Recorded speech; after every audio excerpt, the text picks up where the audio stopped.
अशी कृत्य करताना, अशा प्रकारचं घाणेरडं राजकारण करताना त्यांना लाज वाटली पाहिजे.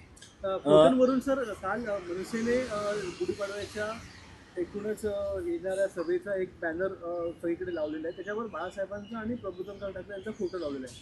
बाळासाहेबांनी सांगितलं त्यावेळी देखील माझा फोटो तुम्ही वापरू नका. त्यावेळेला नक्कीच बाळासाहेब ठाकरेंनी एक पत्र म्हणजे एक जाहीर निवेदन केलं होतं. तेव्हा बाळासाहेब ठाकरे जीवित होते. त्यानंतर बाळासाहेब ठाकरे यांचं नाव राष्ट्रपुरुषांच्या यादीमध्ये गेलं, आपल्याला माहीत असेल. आणि राष्ट्रपुरुषांचा फोटो वापरण्यावरती कोणी आक्षेप घेऊ शकत नाही.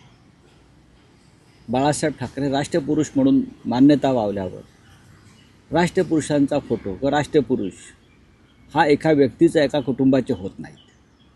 आणि याचा फायदा जर कोणी घेत असेल तर त्याने घ्यावा. आता एकनाथ शिंदेचे लोकही बाळासाहेबांचा फोटो वापरतात. जर बाळासाहेब जर आता हयात असते तर एकनाथ शिंदे आणि त्यांच्या लोकांना मातोश्रीच्या बाहेर चापकाने फोडलं असतं.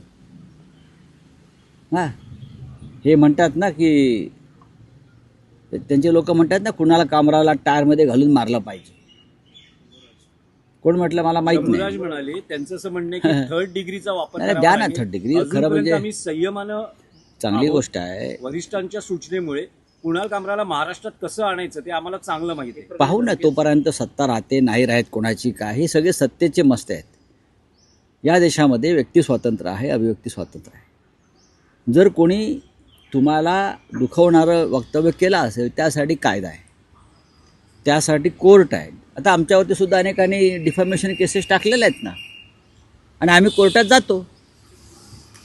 जातो की आमच्यावरती मानहानिकारक काही वक्तव्याबद्दल, लिखाणाबद्दल आमच्यावरती गुन्हे दाखल असतात. संपादक म्हणून, देते म्हणून आम्ही जातो. आता जर कोणी थर्ड डिग्री द्यायच्या गोष्टी करत असतील, एखादा मंत्री, याचा अर्थ या महाराष्ट्रात तालिबानी राज्य सुरू आहे. तुम्ही हिंदू राष्ट्र म्हणता पण इस्लामी राष्ट्राप्रमाणे तुम्ही शिक्षा देताय. मग तसं असेल तर इस्लामी कायद्यानुसार गद्दारांना कोणती शिक्षा देतात माहिती आहे का? हे तुम्ही अफगाणिस्तान आणि इराणमध्ये जाऊन बघा. जो गद्दार असतो त्या गद्दाराला भर चौकामध्ये उघडं करून 100 फटके मारले जातात पार्श्वभागावर. गद्दाराला ही शिक्षा आहे. जर तुम्ही कुणाल कामराला त्या पद्धतीनं शिक्षा देणार असाल तालिबानी पद्धतीनं, तर तालिबानी म्हणजे इस्लामी पद्धतीनं गद्दाराची शिक्षा ही या पद्धतीच्या 100 फटके आणि मग फासावर लटकवायचं. मान्य आहे? मंत्र्यांना वगैरे तुमच्या मान्य असेल तर सांगा, प्रस्ताव आणू आपण तसा एखादा. मग सुरुवात करू तुमच्या मंत्र्यांपासून.